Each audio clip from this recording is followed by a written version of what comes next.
Today we're looking at 2 Thessalonians chapter 5 and it's verses 6 to 11. Therefore let us not sleep as do others, but let us watch and be sober. For they that sleep, sleep in the night, and they that be drunken are drunken in the night. But let us who are of the day be sober, putting on the breastplate of faith and love, and for an helmet the hope of salvation. For God hath not appointed us to wrath, but to obtain salvation by our Lord Jesus Christ, who died for us, that whether we wake or sleep, we should live together with him. Wherefore comfort yourselves together, and edify one another, even as also you do.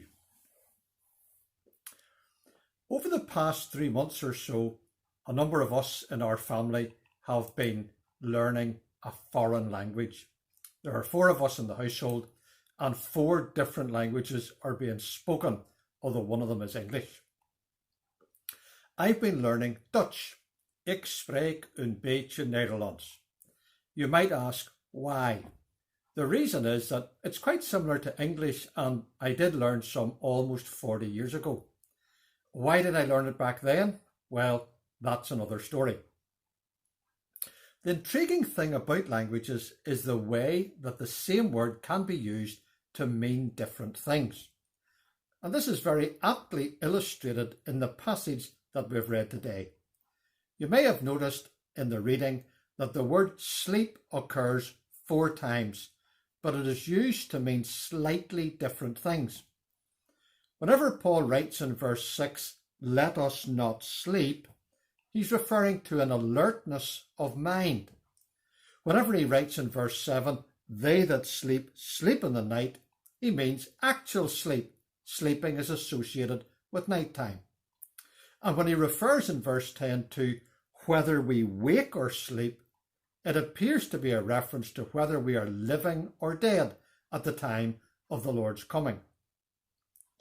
In light of the Lord's coming, whether his coming for his saints at the rapture or his coming with his saints at the manifestation, we need to be alert and measured in our behaviour.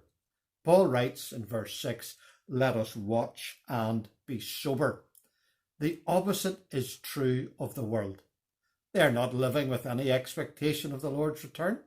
Their lives are self-absorbed and indulgent as a result. Paul illustrates this from everyday life. Sleeping and drunkenness are, by and large, nighttime activities.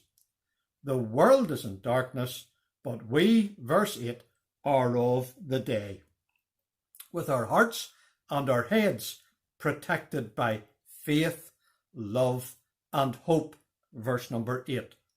That's the second time that Paul mentions those 3 graces together in this letter. They're also found in chapter 1, verse 3. Again, I challenge my own heart with the question, is my behaviour regulated by his coming? Paul concludes these verses with a further word of assurance to these Thessalonian believers who were so dear to him.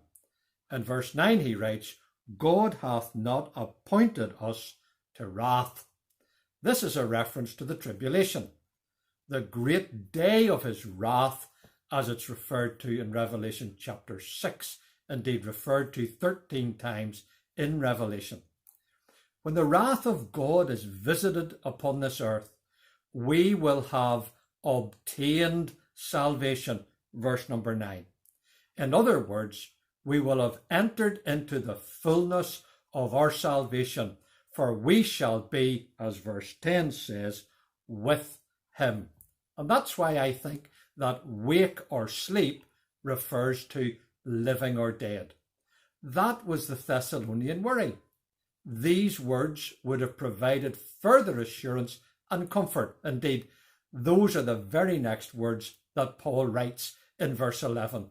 Comfort yourselves together. We'll see next that the rest of the chapter is taken up with exhortations to Christian behaviour in every circumstance of life.